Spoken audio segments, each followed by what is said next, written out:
नमस्कार साथियों, स्वागत है आप सभी का आपकी अपनी पाठशाला पर। मैं हूं अंकित अवस्थी। आप है मेरे साथ में डोनाल्ड ट्रंप के बारे में एक अपडेट लेने के लिए। डोनाल्ड ट्रंप जहां इस समय पूरे टाइम सुर्खियों में छाए हुए हैं, कभी ले जाकर ग्रीनलैंड के ऊपर अपना हवाई जहाज उतरवा देते हैं, तो कभी पनामा कैनाल को बंद करने की धमकी दे देते हैं, लेकिन आज वो कोर्ट रूम के अंदर आपको बैठे दिखाई दे रहे हैं। और कोर्ट रूम में इनकी चर्चा है हश मनी मामले के अंदर। इनके ऊपर फैसला सुनाया गया है और न्यूयॉर्क कोर्ट ने इनके ऊपर फैसला सुनाते हुए कहा है कि जाओ, तुम्हें आजाद किया और तुम्हें आजाद करना ही तुम्हारा सबसे बड़ा पनिशमेंट है। ये क्या है मामला, इसके ऊपर हमने आज से 7 महीने पहले भी सेशन किया था। आज भी आपके सामने इसकी थोड़ी सी ब्रीफिंग देंगे।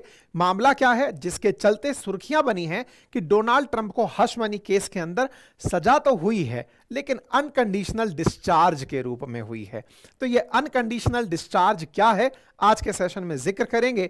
डोनाल्ड ट्रंप का ये मामला क्या है, हश मनी केस क्या है, और इनकी रिहाई से इनके राष्ट्रपति बनने की राह आसान हुई है या फिर ये शपथ नहीं ले पाएंगे। सारी बातें विस्तार से हेडलाइन में है, Trump sentence to unconditional discharge in hush money case. तो सबसे पहला आर्गुमेंट जो बना है वो ये है कि ट्रंप को अनकंडीशनल डिस्चार्ज मतलब कहा गया है कि बेशर्त, एक होता है ना विद शर्त, सशर्त होता है एक, तो कि भाई सशर्त सामने वाले को रिहा कर दिया गया कि तुमको ये कंडीशन डालकर कहा जा रहा है कि तुम्हें यहां नहीं जाना है, वहां नहीं आना है, वगैरह वगैरह। यहां पर सशर्त के सगे बेशर्त कर दिया, कोई शर्त नहीं है, जाओ तुम्हारे ऊपर से हम रिहाई का ऑर्डर दे रहे हैं। तो ये इनकी जो रिहाई है ये एज ए अपराधी है या फिर इनके अपराध के चार्जेस हटाए गए हैं। ये बहुत बड़ी बात है। मतलब एक तरह से ये है कि किसी व्यक्ति पर यह आरोप लगा हो कि तुम चोर हो, तो चोर हो, चोरी करने की एक सजा होती है।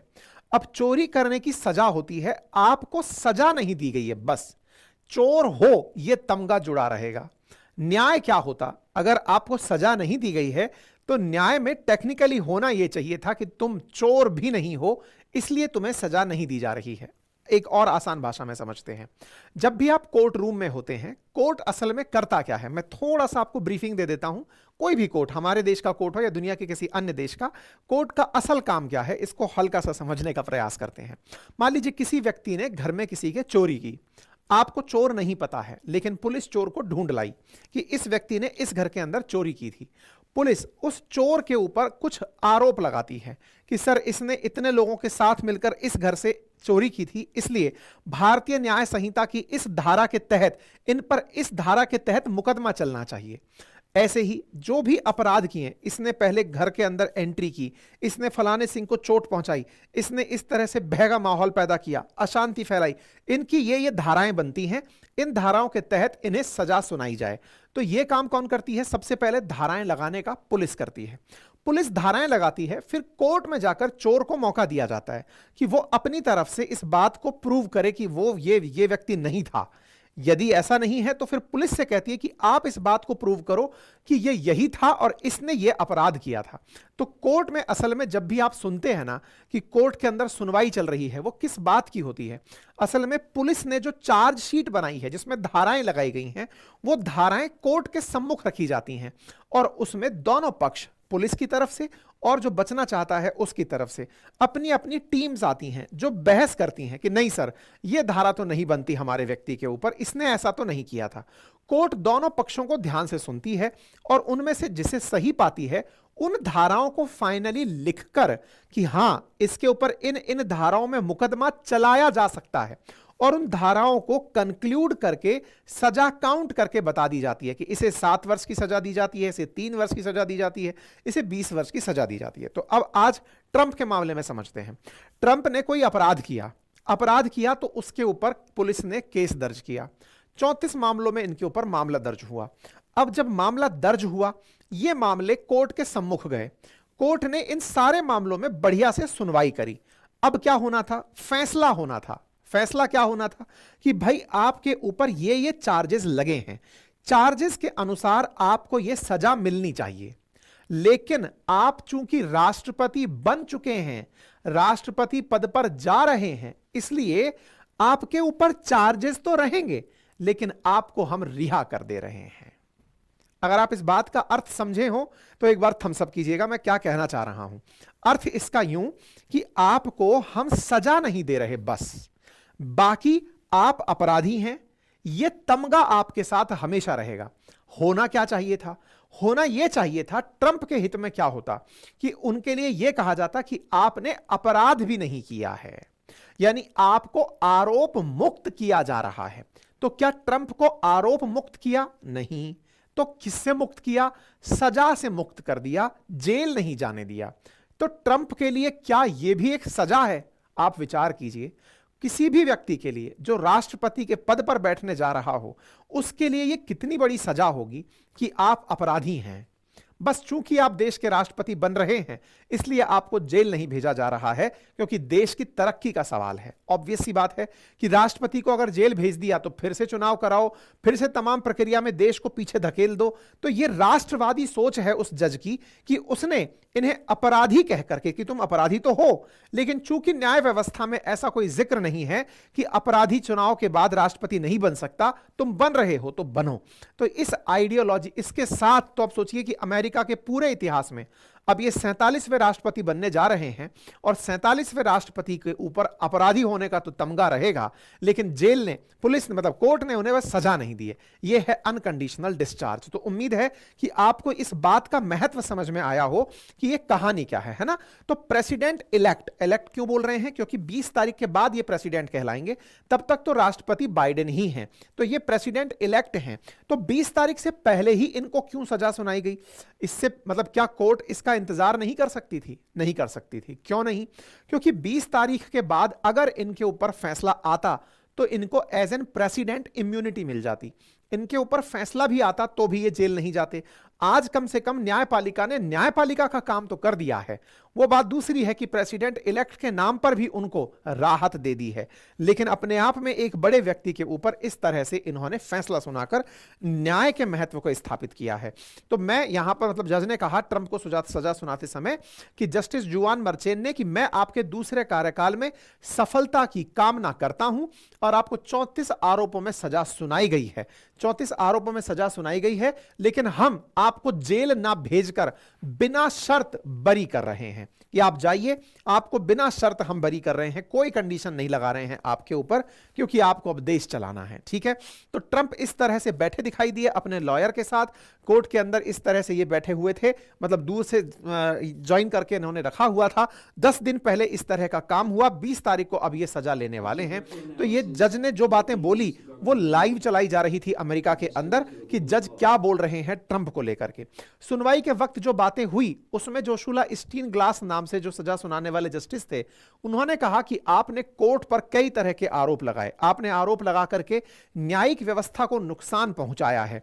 क्योंकि इनके मतलब ट्रंप अपने चुनाव प्रचार में कह रहे थे। अच्छा, आप में से बहुत सारे लोगों को एक बहुत बड़ी जिज्ञासा यह भी अब तक बन चुकी होगी कि ट्रंप ने अपराध कौन सा किया था। मैं वो भी बताऊंगा, चूंकि ये पुरानी घटना है तो इसके बारे में थोड़ा रुक के बताऊंगा। अभी मैं करंट अपडेट दे देता हूं, फिर आपको ट्रंप का अपराध भी बताऊंगा।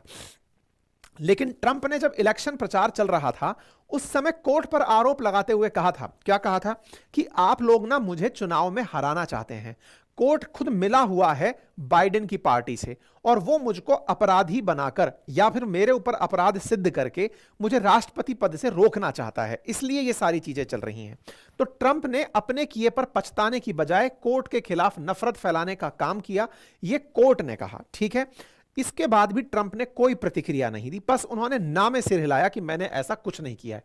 ट्रंप के वकील ने कहा कि इन बातों से हम बिल्कुल सहमत नहीं हैं। स्टीनग्लास के बाद ट्रंप के बोलने की बारी आई तो उन्होंने कहा कि यह केस उनके लिए बहुत बुरा अनुभव है, यह न्यूयॉर्क और उसके कोर्ट सिस्टम के लिए बिल्कुल भी ठीक नहीं है।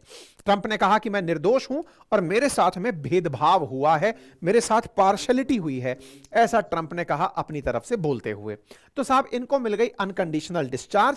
अब यह सजा सांकेतिक है। इस देश के सर्वोच्च पद की शक्तियों में दखलंदाजी किए बगैर ट्रंप को बिना शर्त छोड़ना ही सही सजा होगी। मैं मानता हूं कि उस न्यायाधीश ने जिसने यह न्याय लिखा उसने कितना जबरदस्त न्याय लिखा कि उसने यह कहा कि आपको इसके साथ जीने के लिए छोड़ दिया जा रहा है कि आप अपराधी हो। विचार करो कि आप खुद से, उनको मान लीजिए कि सजा बोल भी दी जाती, सजा बोलने के साथ उन्हें जेल भी हो जाती, लेकिन आप अपराधी हैं ये खबर आपको अब आने वाले समय में कितना परेशान करेगी कि आपको कहा गया कि आप अपराधी हैं।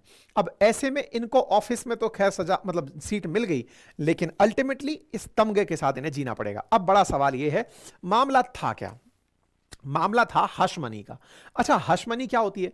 किसी को चुप कराने के लिए दिया गया पैसा हश मनी कहलाता है। मतलब आसान भाषा में अर्थ इसका यही है, किसी को प्रलोभन दे दिया कि आप भैया इस बात को किसी को मत बताना।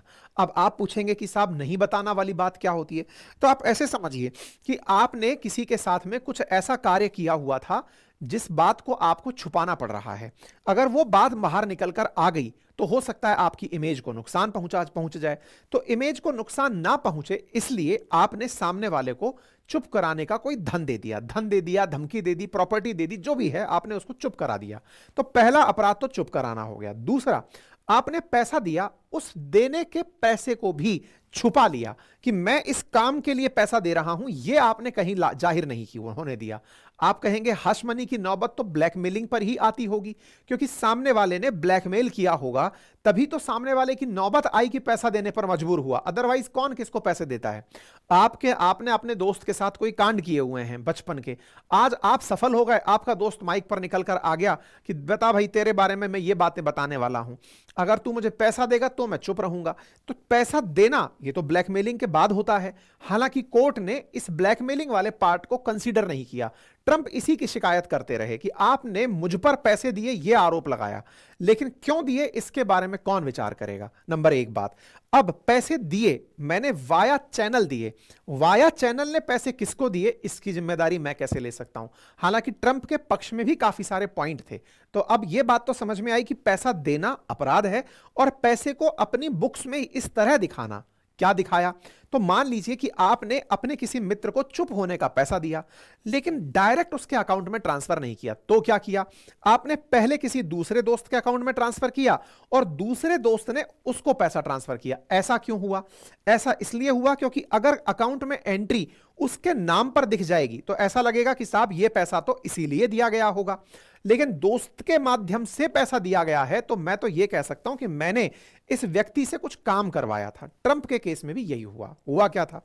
हुआ यह था कि ट्रंप अपनी तीसरी बीवी के साथ जब जी रहे थे, 60 साल के थे, बड़े उद्योगपति थे, राष्ट्रपति बनने का कोई इनका दूर दूर तक सपना नहीं था।